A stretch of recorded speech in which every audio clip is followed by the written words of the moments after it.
Bonjour à tous, je vous souhaite la bienvenue dans cette troisième émission du Son de l'éducation, ce podcast destiné à réfléchir ensemble sur l'actualité et les problématiques du monde de l'éducation. Pour faire suite à l'actualité récente, je vous propose de nous intéresser aujourd'hui au baccalauréat professionnel, dont les élèves ont commencé, un peu dans l'indifférence générale, il faut bien le dire, à passer les épreuves écrites ce lundi 12 mai. D'autant que l'ensemble de nos dirigeants successifs s'évertuent à nous répéter depuis des années qu'ils veulent renforcer l'enseignement professionnel afin d'en faire une voie d'excellence. Pour étudier ce sujet, nous allons tout d'abord présenter ce qu'est le baccalauréat professionnel, le bac pro, comme on dit communément, puis nous aborderons l'évolution du temps consacré à sa préparation depuis sa création. La série professionnelle est aujourd'hui l'une des 3 voies de préparation du baccalauréat. Chaque année, environ 200 000 élèves de terminale sont inscrits à ce diplôme, soit moins que la série générale, mais davantage que la série technologique. Même s'il existe plusieurs manières de préparer les quelques 100 spécialités de baccalauréat professionnel qui existent, on peut préparer ce diplôme par la voie de l'apprentissage, par la voie de la formation professionnelle continue, etc., etc.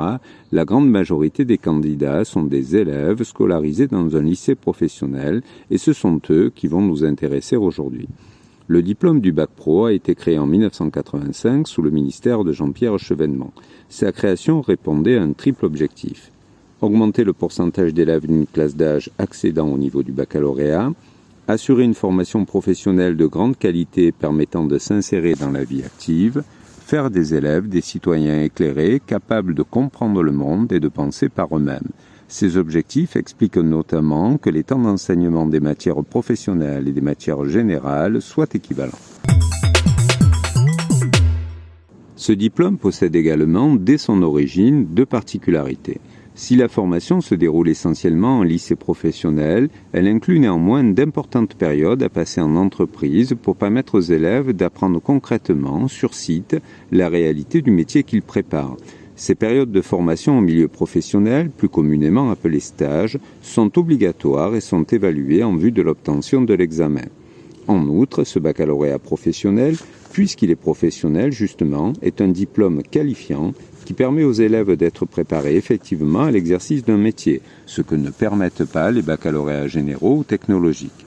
Mais en outre, comme c'est un baccalauréat, il permet également aux lauréats de poursuivre leurs études dans l'enseignement supérieur, ce que d'ailleurs de plus en plus d'élèves font aujourd'hui en demandant notamment à intégrer des brevets de techniciens supérieurs, des BTS.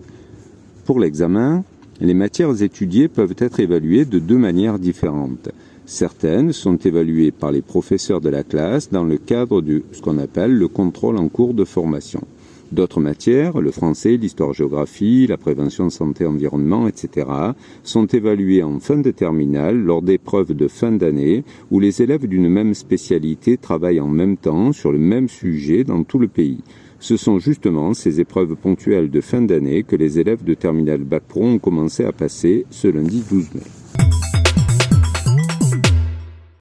Abordons maintenant notre deuxième partie sur l'étude de l'évolution du temps de formation consacré au baccalauréat professionnel au cours de ces 40 dernières années, puisque ce diplôme vient tout juste de fêter ses 40 ans d'existence. Et partons d'abord d'un constat simple. Certes, il y a dans les lycées professionnels des élèves ayant un bon niveau scolaire et qui ont choisi la voie pro parce qu'ils savent dès la fin de la classe de 3e quel métier ils souhaitent faire plus tard.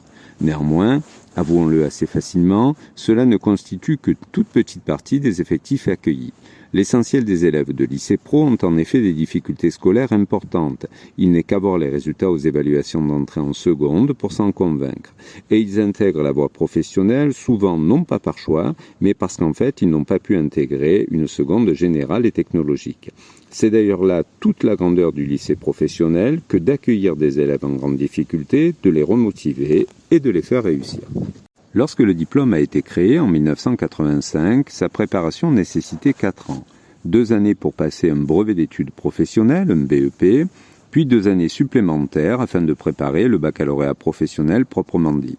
Cette organisation du diplôme présentait à la fois un avantage et un inconvénient. L'avantage énorme est qu'elle donnait du temps aux équipes pédagogiques, ce temps qui est une donnée tellement importante lorsqu'il s'agit d'aider des élèves en difficulté. L'inconvénient était pour sa part que beaucoup d'élèves, pourtant lauréats du BEP, ne parvenaient pas à intégrer le cursus du baccalauréat professionnel car le nombre de places était limité. Une vingtaine d'années plus tard, plus précisément en 2009, le cursus menant à ce diplôme a été entièrement modifié et repensé. À partir de cette date, le Bac Pro devient un cycle organisé en 3 ans, seconde, première et terminale Bac Pro, au lieu des 4 précédents. Là encore, il y a un avantage et un inconvénient. L'avantage est l'alignement de la durée du baccalauréat professionnel sur celle des baccalauréats généraux et technologiques, qui permet aux élèves d'évoluer sur une même temporalité. L'inconvénient est le manque de temps que cela va engendrer pour permettre aux équipes pédagogiques d'aider réellement les élèves à surmonter leurs difficultés. Une quinzaine d'années plus tard, au tournant des années 2020, ont été inventées ce qu'on appelle les familles de métiers. Désormais, la classe de seconde Bac Pro ne sera plus consacrée précisément à l'apprentissage d'une profession particulière. Les métiers qui se ressemblent sont en effet rassemblés en familles, par exemple les métiers de la relation client, et un élève qui intègre cette famille découvre tous les métiers qui y sont rattachés. Dans l'exemple précédemment cité, l'élève découvrira ainsi les métiers de la vente, les métiers du commerce et les métiers de l'accueil. Et ce n'est qu'en fin de classe de seconde Bac Pro que l'élève effectue son choix définitif et choisit quel Bac Pro il veut réellement suivre à compter de la classe de première. Cette évolution présente à nouveau un avantage. L'élève peut ainsi découvrir des métiers se rapprochant de son choix de départ mais auxquels il n'aurait pas pensé, mais aussi un inconvénient. Le temps effectif d'apprentissage d'un métier précis se trouve à nouveau un peu diminué. La dernière évolution en date qui impacte le temps d'études a été mise en place à la présente rentrée scolaire avec une réorganisation complète concernant cette fois l'année de terminale Bac Pro. Désormais, en effet, la plupart des épreuves ponctuelles de fin d'année de l'examen ont lieu non plus dans la deuxième moitié du mois de juin, comme c'était traditionnellement le cas auparavant, mais à compter de la mi-mai. À l'issue de ces épreuves, les élèves ont le choix entre 2 modules. Une préparation à la vie active, et ils partent alors en stage pour une durée de 6 semaines. Une préparation à la poursuite d'études, et ils sont alors pris en charge dans des conditions d'ailleurs assez floues par certains de leurs professeurs, afin de préparer la suite de leur parcours dans le supérieur. Là encore, l'existence de ces 2 modules différents peut effectivement permettre à certains élèves de mieux appréhender la suite de leur parcours. Il n'en reste pas moins que l'on diminue à nouveau de plusieurs semaines la durée des cours et que l'on oblige souvent les enseignants à distribuer des polycopiés pour les dernières leçons qui n'ont pu être réellement abordées faute de temps disponible. Au terme de cet exposé, nous pouvons donc conclure factuellement que le temps consacré à la préparation effective du baccalauréat professionnel n'a cessé de diminuer depuis sa création. Ces évolutions permettent-elles d'aider efficacement les élèves en difficulté scolaire, majoritairement accueillis dans nos lycées professionnels, et de faire de la voie professionnelle une voie d'excellence, comme cela ne cesse d'être proclamé par l'ensemble de nos dirigeants successifs depuis de nombreuses années. À chacun d'entre vous de se faire son opinion. Merci à tous d'avoir assisté à cette émission et à très bientôt pour un nouveau son de l'éducation. Au revoir.